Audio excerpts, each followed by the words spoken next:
Projects Committee. I do have some housekeeping remarks real quick. So first off, thanks everyone for participating in a remote meeting. And before we begin, I want to use some guidelines. Please silence your other phones and other devices you may have. Just to ensure we're not hearing any feedback or causing. And then I'll go ahead and announce public comment for each agenda item. And for those of you on Zoom, if you want to make public comment when the item is coming up, you go ahead and click on the raise hand button. If you're on the phone, you need to hit *9, and at the appropriate time, we'll go ahead and call for you for public comment. With that, I'll go ahead and call the meeting to order. And, we'll do a roll call, please. Thank you. Good afternoon. District 1? District 1 here. District 2? Here. District 5? Corona? Present and accounted for. East Vale? Present. Hemet? Parupa Valley? Here. Menifee? Menifee's here. Moreno Valley? Norco? Here. Paris? Here. Wildemar? Here. We'll go back to Hemet. I believe Hemet joined. Yes, I am here. Thank you. Thank you. We do have a quorum. Very good. Councilmember Hoffman, would you go ahead and do us the honor of leading us in the Pledge of Allegiance? Please join me, stand if you're able. Repeat after me. I pledge allegiance to the flag of the United States of America and to the republic for which it stands, one nation, under God, indivisible, with liberty and justice for all. Very good. Thank you, sir. All right. With that, we'll go on to item number 4. This is for public comments for items that are not on the agenda. Of course, we won't be able to take any action on this because it's an item not on the agenda, but we're happy to hear any public comments for items not on the agenda related to the Western Riverside County Programs and Projects Committee. Do we have any public comments this time? We did not receive any written comments regarding items not on the agenda, and I'm not seeing any hands raised. Very good. And I take it we don't have any additions or revisions, correct? That's correct. All right. That brings us to the consent calendar. The consent calendar just has item 6A, the approval of minutes. Is there anyone that wishes to speak on this before I take a motion? Not seeing any hands raised. Would anyone like to make a motion on the consent calendar? Move Corona. Second, Hammett. Motion by Corona, second by Hemet. And Lisa, go ahead and take the roll. Thank you. District 1?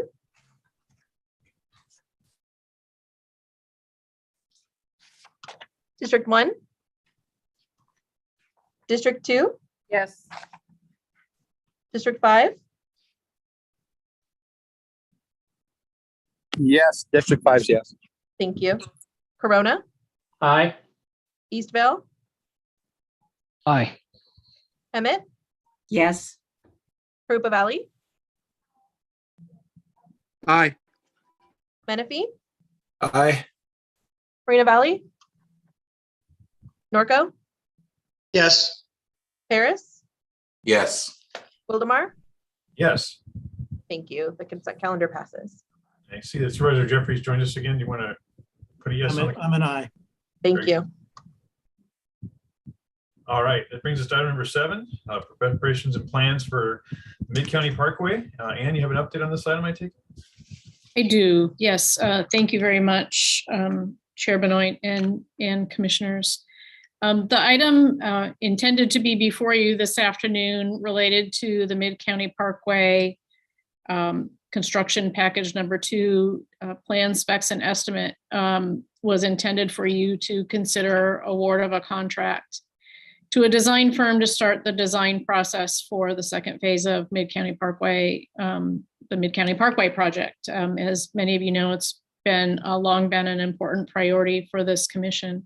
A couple hours ago, we received a letter from the city of Paris raising concerns related to the scope of the project that was proposed, as well as stating that the city is not interested in an interim project, that they would only be supportive of a fully developed freeway project as originally scoped. So I think what we would recommend for this morning, instead of immediately going to a detailed presentation regarding the procurement, I know there's a representative from the City of Paris staff here who wants to speak as well.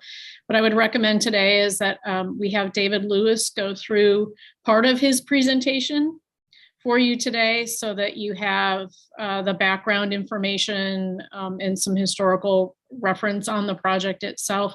And then we'll pause the presentation without getting into the procurement aspects so that we can have discussion and that the City of Paris can raise their concerns directly with all of you before we proceed. So David, if you could begin your presentation, and Philip, if you could get the presentation up. Thank you, Anne. Thank you and good afternoon, Chair and Commissioners. My name is David Lewis. I am the project manager for the Commission. This presentation is to provide you a quick update on the actions required to begin final design for the next part of Mid-County Parkway. Next slide, please. The Mid-County Parkway, or MCP, has a long history, so it's very important to give a brief outline to remind us how we got to where we are today. All the way back in 1998, the Commission and the county continued to experience very high rates of growth, which would likely extend into the foreseeable future. It was recognized that there was a need for a plan to balance the competing interests of land development, transportation, and conservation. So the RCIP, or the Riverside County Integrated Plan, was developed with three components. First was land use through the county's general plan. Second was the Community and Environmental Transportation Acceptability Process, or CTAP, to help locate major new transportation facilities. And third was environmental conservation through the Multiple Species Habitat Conservation Plan, or the MSHCP. The CTAP process resulted in the evaluation of many different routes for an east-west corridor in western Riverside County, and finally settled on a corridor in the vicinity shown on this map. In 2003, the Commission started the project-specific environmental process to prepare an environmental impact report and environmental impact statement, or EIR/EIS, for the MCP. Almost 12 years later, at the April 2015 meeting, the Commission approved and certified the EIR under CEQA and approved the MCP project. FHWA, as the lead agency for NEPA, approved the EIS and issued a record of decision in August of 2015. Since that time, the Commission has continued to work on the project by obtaining the property needed for environmental mitigation and permits from the resource agencies such as the U.S. Fish and Wildlife, California Department of Fish and Wildlife, and the U.S. Army Corps of Engineers. Next slide, please. In 2016, the Commission was going through an effort called the Strategic Assessment, which took stock of all the transportation needs in the county and the available resources. It was recognized that to deliver new major transportation corridor projects, such as the MCP and 79 realignment, separate, smaller construction packages would need to be evaluated that are fundable and buildable, and at the same time provide immediate public benefit. Also in 2016, the Commission authorized staff to proceed with the design and right-of-way acquisition for the first construction package, the I-215 Placentia Avenue Interchange Project, which I'm happy to report is scheduled for completion in September 2022. Just east of that project, the City of Paris has a project in the works to widen a segment of Placentia Avenue, which will result in at least 4 lanes from the I-215 to Redlands Avenue, as shown in green on this exhibit. Staff has been working with the county and city staff on scoping the next package and is proposing to design the next segment from Redlands Avenue to Ramona Expressway, shown in red on this exhibit. Next slide, please. This map shows just the area we are proposing for contract 2. I know there's a lot of detail on this map, but let me call to your attention a couple important details. First, the light blue lines show the ultimate MCP freeway facility, the one described and cleared in the environmental document.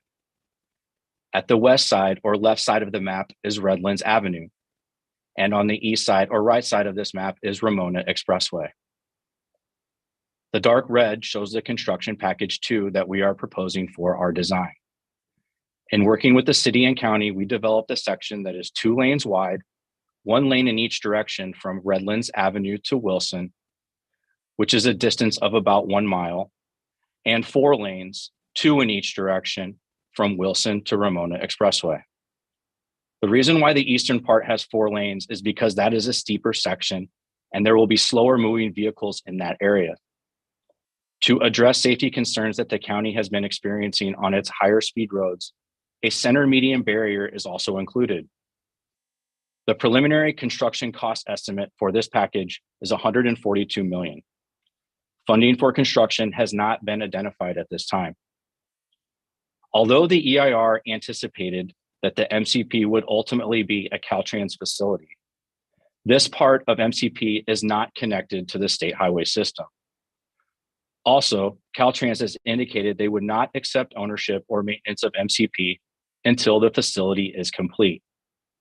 Additionally, the state's current policies do not support additional capacity on the state highway system. So it is important that the project is scoped in a way that meets the needs of and is maintainable by the local agencies in the interim. I'm going to stop the presentation right there and I'm going to give it back to you. Okay. Thank you, David, for providing that background.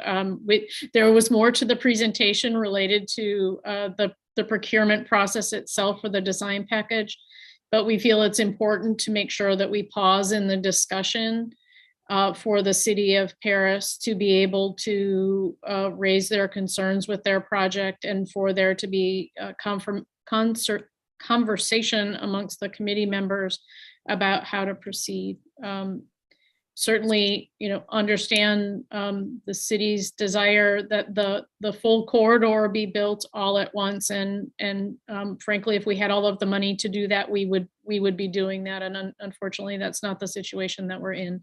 So I'll pause here so that commissioners can have some comments, but also so the city of Paris can make their comments. And then I have some possible paths forward for you once the conversation has occurred.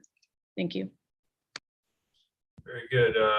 Mayor Vargas, did you want to speak first or? Yeah, I'll just say a couple of things. I'll let staff, they can follow up later, but thank you, Mr. Chair, and thank you, Ann, for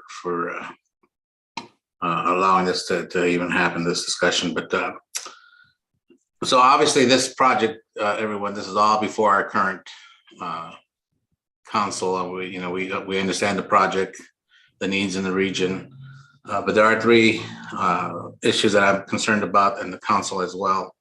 The impacts to the city, where this temporary roads now is going to end in Redlands in the middle of some residential areas, and now we're going to have trucks coming into play there in an area that's not designated as a truck route.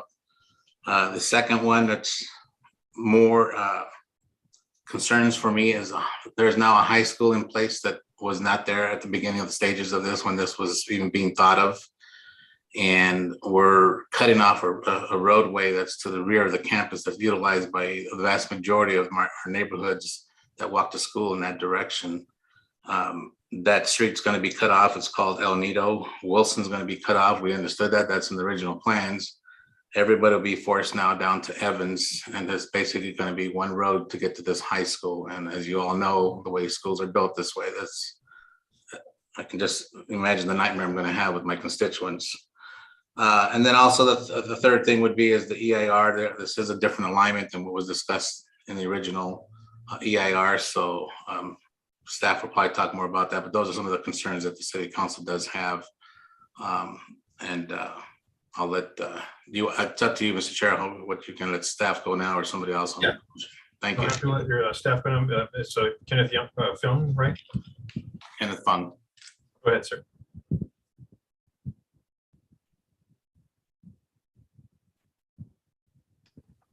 Sorry about that. I think our mayor kind of highlighted the major points, But I just want to mention that, the letter, hopefully you received the letter from the city. It was distributed to you. It's a short letter, but our major concerns are the fact that, the circumstances when the EIR was originally prepared does not accurately reflect what is occurring today. As the mayor said, there's the portion that's residential that's not really covered by the interim construction. And so there's concerns with truck traffic potentially running through that area without appropriate mitigation measures, just because if you're going to leave Placentia alone, there's no screening for potential people who live along the north and south side of Placentia Avenue, particularly from Paris Boulevard all the way to what they call the Paris Valley Storm Drain Channel. Beyond that, there's just circumstances that were not originally contemplated, and we feel that the analysis needs to be updated to reflect the circumstances of the school site, the residential area, and how this would impact the residential along this area. Just because the original design had more of a full freeway intersection where there would be walls to screen areas from the residential area. So with the fact that what you're proposing to move forward with, that would raise a lot of concerns, not only for our constituents, but also for our council members. For those reasons, I would just defer you that letter. And I would just say that at this time, we would recommend that RCTC not move forward with this interim design and work back with staff to figure out a solution that's amicable and not proceed with the proposal before the interim design. And that concludes my comments. Thank you. Do we have any other comments on this item from the public? Not seeing any hands raised. We didn't receive any other written comments other than the letter that Anne announced earlier that came from the city manager of the city of Paris. Very And a good. copy of that letter was sent to all of the committee members. Thank you. Wes Speak from Perma, go ahead. Thank you, Chair. I just had a question about, it looks like it dead ends there on to Redlands as you described, but there's a housing development that's directly across from it. Is there a new alignment that kind of goes around that development, or how does that work for the next phase? Are you talking about I'm sorry, are you talking about on the, I don't have the map right in front of me, on The west side, sorry. There's a housing development that's right there where it kind of ends at Redlands. Okay, can you, You can Philip, bring up put the map up, please?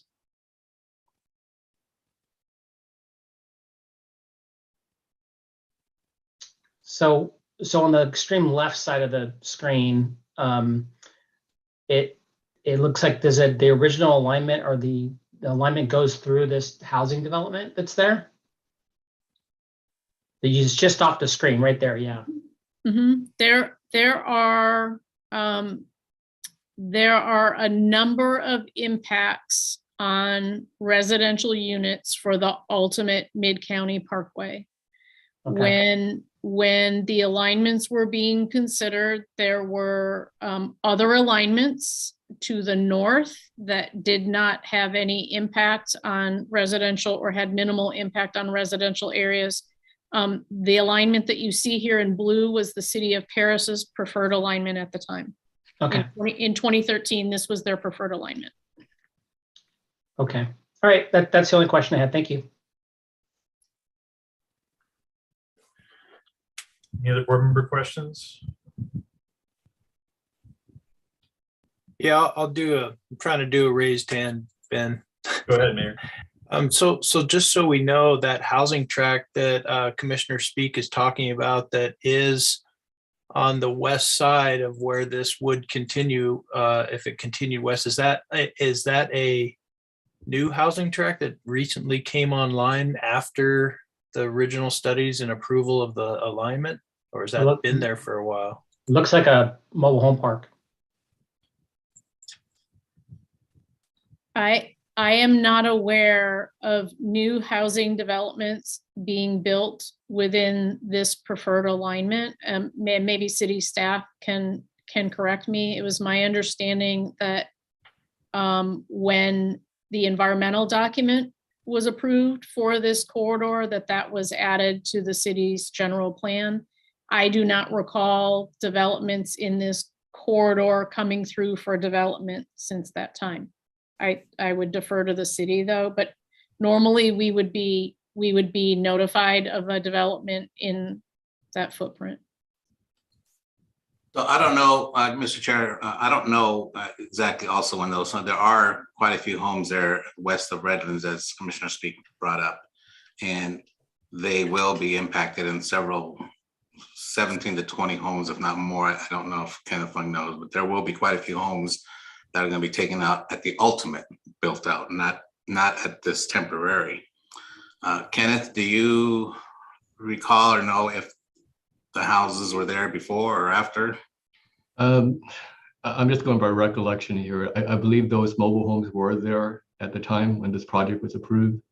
But let me get back to the board. But I'm referring to the new homes that are between Redlands and Paris Boulevard, immediately north of Placencia. There are all that new housing development there. Those are the homes that are going to be taken out at the ultimate built out. Anyways, we can get back with that. You know, the big question here or there before, not, I don't know, but point is they are there now, and we're not really even addressing that. That was all approved at the prior council. They chose this route. The big thing is we're not doing the ultimate. It's temporary, and now there's a high school. We just had the county and through RCTC as well, we built sidewalks to have these kids walk on Alameda over to the high school, and now they're going to get cut off. So my big fear is public safety. Kids, they're going to hop that fence or wall, and they're going to try to run across that I'm calling it a highway. There is no stops from the top of Ramona Expressway and Bradley Ryder, right before you go over the hill when you leave Paris into San Jacinto, Romoland, Homeland, Nuevo area. This is a one-shot 4-lane down into 2-lane highway, and the first stop is not going to be until Redlands at the end of it. So there's no breaks in between. So these trucks are going to be coming down, and I got kids that are going to probably want to take a shortcut. That's my big fear as a mayor, is my safety of my kids. So anyway, hope that answers some questions. Thank you, Mayor Vargas. Supervisor Speaker? And I certainly appreciate that, Mayor Vargas. And I guess my question is, I mean, this is the challenge when we move slowly, government slowly, all this process. If we're seeing some challenges here, I know this isn't even what the 3 items that the mayor has brought up, but there's a lot of vacant land here, and I'm concerned that their general plan makes sure that they're not having things built, because this will be an ongoing issue, this whole project. If there's nothing there when we started the process, and now they're building homes right in the way of the alignment. I mean, I was on the beginning and we cut it in half just to get it going. I can imagine how long it would be if we hadn't done that, but this is something that they were all on board in the beginning. And I realize it's a different council, but there's some things you just can't up and change, and it's going to redirect everything. And I don't know how that works. Okay. So just on the first comment, and we're wandering a bit away from the procurement contract. So I have a few suggestions for how we can proceed, but we've actually not been moving that slowly. It took a long time to get the environmental document. We had to redo it because we eliminated the western 16 miles. But since it got approved in 2013, we have been systematically putting projects in place. And as David mentioned, the Placentia interchange, which was a requirement, actually the city of Paris asked for the Placentia interchange to be constructed and to be constructed first. It's going to open this fall, and we're funding the Paris widening of Placentia. So we've been slowly but surely trying to get it done with the funding that we have. And this really is a chicken and the egg conversation, is that many of the issues that have been raised are design issues. What to do with the truck traffic. We've talked about potential solutions there. The school access, again, the high school wasn't there when we did the environmental document, but the corridor at the location of the crossing, the corridor is elevated 40 feet in the air. We've talked about putting walls in. We've talked about other ways of making sure there's safe passage, but the issues that are being raised are design issues, and we can't address the design issues and we can't come to a solution if we don't have an engineering contract to do all of the assessment. So there's a lot at play here, and I know there's a couple other comments. But I think if this committee wants to continue talking about the pros and cons of the corridor, or whether we should stop the project or not, or whether we want to reevaluate our investment in the Mid-County Parkway and look at other projects, we may have to continue the conversation and have that be a specific conversation at a future committee meeting. And I agree. Where I was going with my questions and comments is we got to get the city on board that they're, the high school got there. I know that they don't always have a say in where a high school is, but we can't continue this process if things are being built where our design was initially done. And we need to make sure they're on board. We're not going to take the bridge away. Essentially, they get that, but these are our ultimate benefits for their community. And believe me, we've lived through it in Corona. As everybody's heard over the years, there's good and there's bad, but in the process, we have to work together. And it really, my concern is, I agree with you, this contract determined us moving forward. If we're moving forward, we have to have the city as a partner and make sure that, the general plan has these alignments on it, and some of these housing in some of these areas are going to be addressed. Thank you, Supervisor Spiegel. Councilmember Silva, go ahead. Yeah, I can agree with Karen Spiegel. My question is, if we end up holding off or waiting for an updated EIR or something, whatever the situation be, do we lose the current funding for that project, or does that just get put away until there's enough to complete the entire project the way they want it? So if I would not recommend moving forward with anything until or unless the city of Paris is in agreement that we can build an interim project. If the position is that it's the ultimate project or nothing, then likely our recommendation would be that RCTC reprogram the money that's been allocated here onto another project. These are funds within the commission's control. So it's not that the money will be lost to the commission. The commission could choose to pivot to the 79 realignment. The commission could pivot to Cahelco Road or Ethanac. So it won't be lost to the commission, but the money would be lost to this project. It's a $1.4 billion corridor, and that was in 2013 dollars. So I don't see there being sufficient funding to fund the full corridor as requested. Thank you. Councilmember Speak.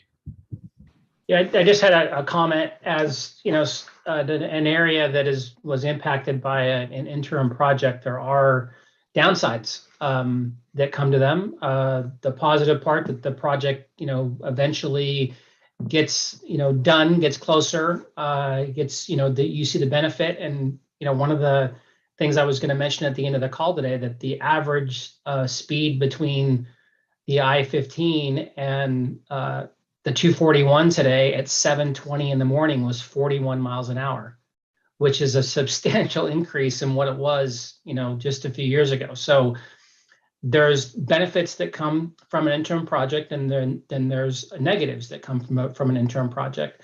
And having the city on board that knows their city and knows what the impacts would be and how those impacts, the more you can think those out, the better. And I agree with Mayor Vargas, is that you need to talk all these out to ensure that you have, your residents are protected, you have a great project, and hopefully there's, some way to come to that point. But at the same time, these interim projects are easier to chunk out, but at the same time, there are unintended consequences that come from them.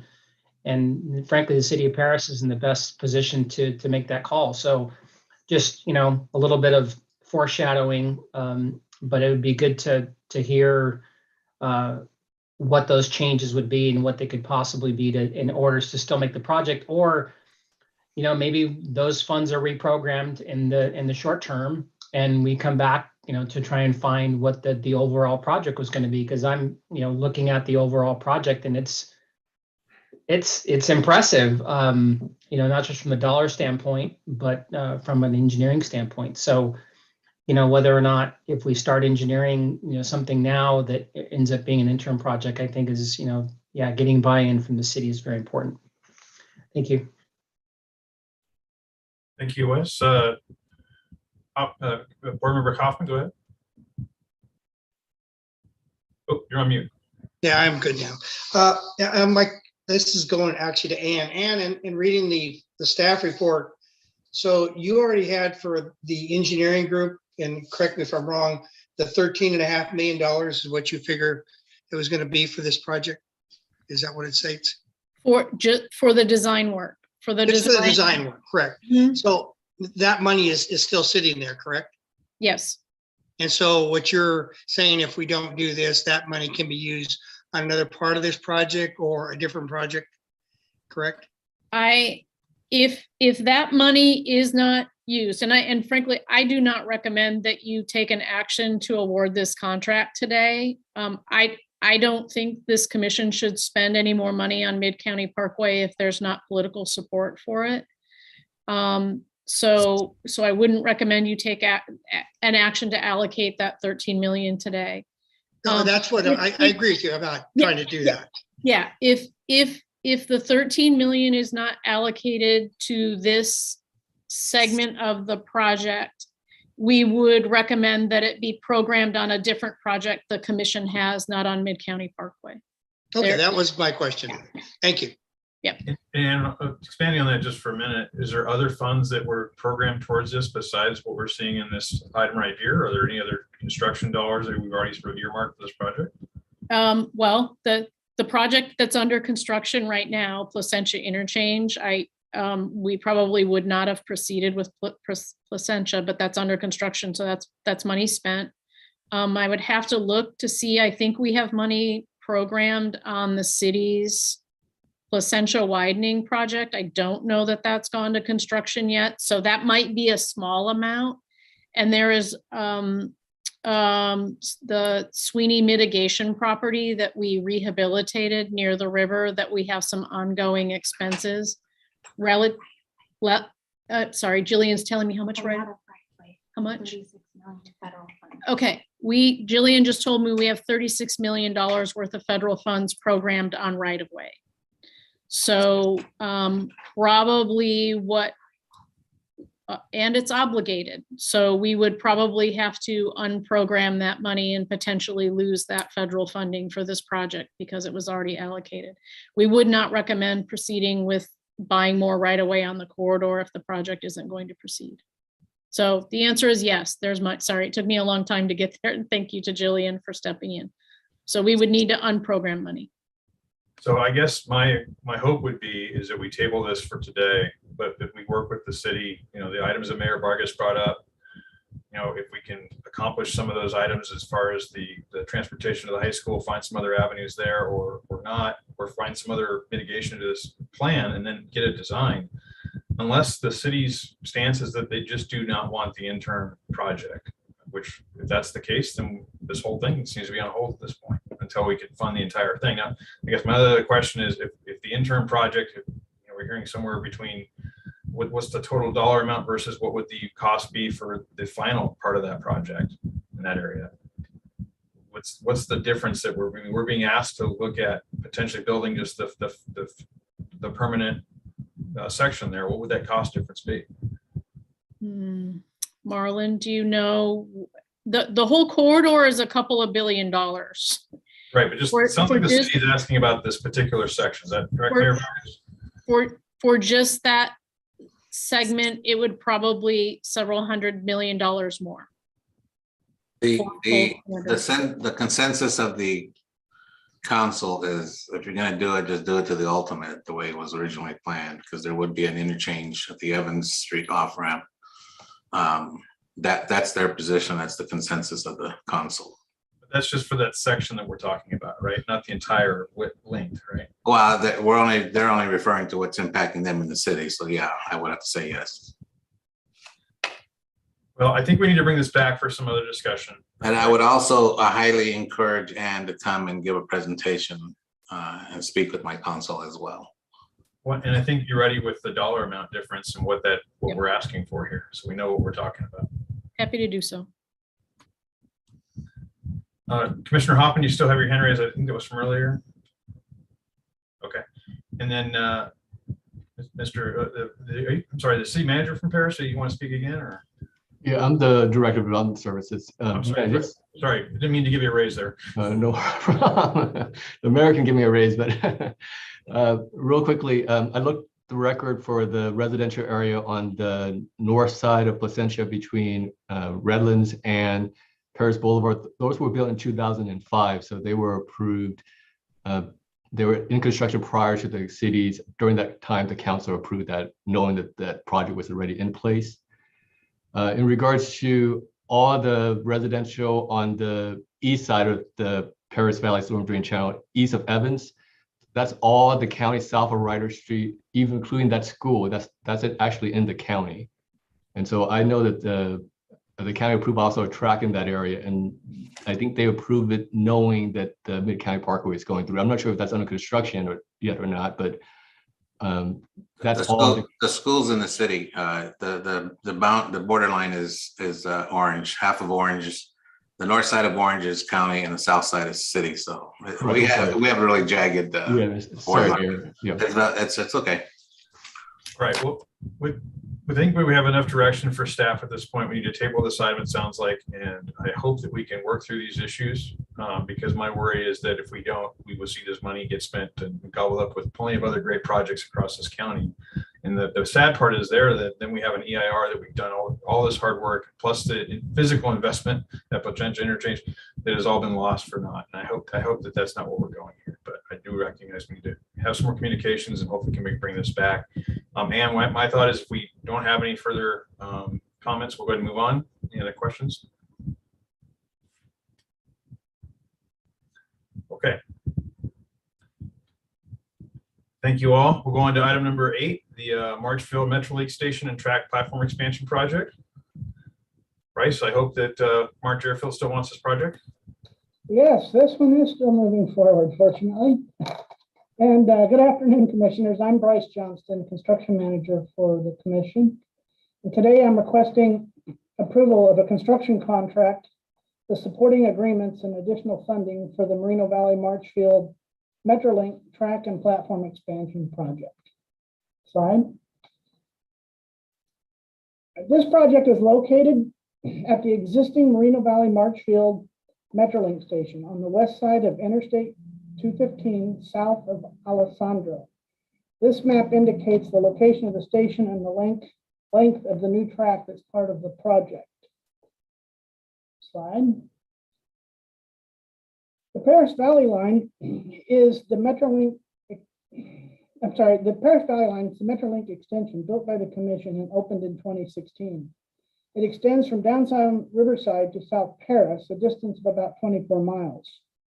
The Moreno Valley Marchfield station is located near the midway point.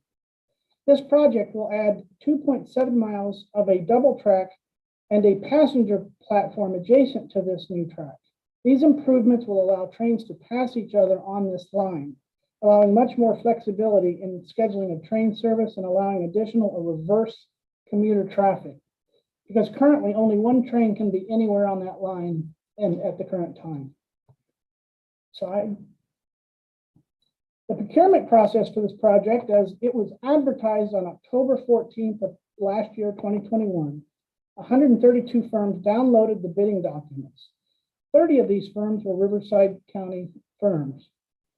A pre-bid conference was held October 21st of last year. Bids were opened on December 23rd, 2021. There were 6 bids, with Granite Construction submitting the lowest bid at a little over $22 million. Slide. The bids we received were well above the engineer's estimate. The bids were analyzed and compared with each other and with the engineer's estimate. We found that the bidding was relatively tight, demonstrating that the bids were competitive and responsible. We found several reasons for the higher than expected bid costs. First, some of the materials needed for the track requires long lead time for procurement. And with delayed start provisions of 4 months, it increases the risk to the contractor for price increases, and that's reflected in the bid. There was project complexity. We received several requests from contractors to delay the bid opening due to the complexity. And in fact, we did delay the bid opening about 5 weeks, giving the contractors more time to provide a competent bid. The work area is also a bit constrained, which introduced some complications as well. But one of the biggest factors is the increased competition for available staffing and materials. In addition, supply chain uncertainty and the continuing inflationary pressures are causing contractors to price in additional risk. We saw very noticeable increases in steel and concrete, for example. So our conclusion is there's nothing to be gained if we were to potentially rebid the project. Slide. The supporting agreements for this project, there are 2 of them. The SCRRA cooperative agreement for $2,663,100. And this allows SCRA to provide track support services, communication signaling services, passenger information phones, training, and flagging. In addition, there's a tribal monitoring agreement for about $25,000 for the Saboba Indian tribe to provide monitoring for cultural artifacts while we are doing earth disturbing activities. Slide. Due to the bid, additional funds are needed for construction. This table shows the current funding levels and the amounts needed for the project phase. Savings of the design phase will be used to cover some of the additional construction phase expenses. So a total of $6 million additional funds are needed to fully fund the construction phase. The SCRR agreement is included in the construction phase total. Staff recommends approval of these additional federal FTA 5307 funds and an amendment to the 2021-22 SRTP to reflect this. The $25,000 monitoring agreement will be paid with Measure A funds since it's not eligible for federal reimbursement. Slide. So our requested actions and our calendar going forward. In conclusion, I'm requesting the committee recommend approval to the full commission for award of a construction contract to Granite Construction for $22,111,122 plus contingency for a total not to exceed $24,322,234. Also approve SCRRA cooperative agreement for supported services in the amount of $2,421,000 plus contingency for a total not to exceed $2,663,100. In addition, approve the Saboba Bandit Indians monitoring agreement in the amount of $25,000. If these recommendations are approved, the anticipated major construction milestones are: we would issue a limited notice to proceed to procure materials, long lead items, in April of this year. We would issue the full notice of proceed to construct in August of this year, 2022. And then if all goes well, construction to be complete in the spring of 2024. That completes my presentation, and happy to answer questions if I may. Very good. Any board member comments or questions? Councilmember Speak, go ahead. Yeah, I just wanted to just say we're seeing this all over the place. The fact that the price of everything is up. So frankly, going from 17 to 22 isn't surprising in any way, shape, or form. So very happy to see this, push forward. It's a much needed project. Thank you, Mayor Speak. I agree. We're seeing that too. Supervisor Spiegel? Oh, Supervisor, you're still muted.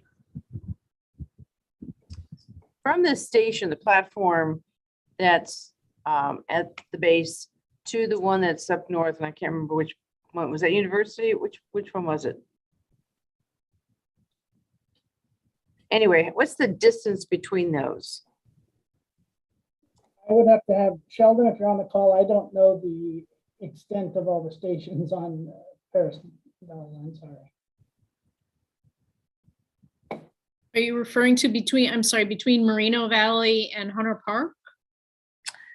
I'd have to see the map again, whatever the platform at the base to, yeah, it would be Hunter Park. Hunter Park. Sheldon? Yeah, I don't know officially, probably 7-8 miles or so. Okay. Okay. Because it was thought that the one from Hunter Park to downtown was awfully close. That's closer than this, so it's at least 7 or 8 miles. What is the average distance between bases, Sheldon? Typically, 5 to 7 miles is a good base. When it gets too close, then there's too frequent the stops. But the station already exists there, so this is just giving us a double platform. Okay. And will improve efficiency significantly. Is it utilized a lot to justify the double platform? It is utilized. We're hoping it grows. UCR has its path center. It's a growing commercial area as well. So with the March reuse, we see that as a growth area for sure. Okay, thank you. Very good. Do you have any public comment on this item? I don't see any hands raised from the public, but I just want to go ahead and make sure we ask. We did not receive any written comments on this item either. Very good. All right, what is the pleasure of the body? So moved, Corona. Second, Paris. Very good. With that, we'll go ahead and take the roll.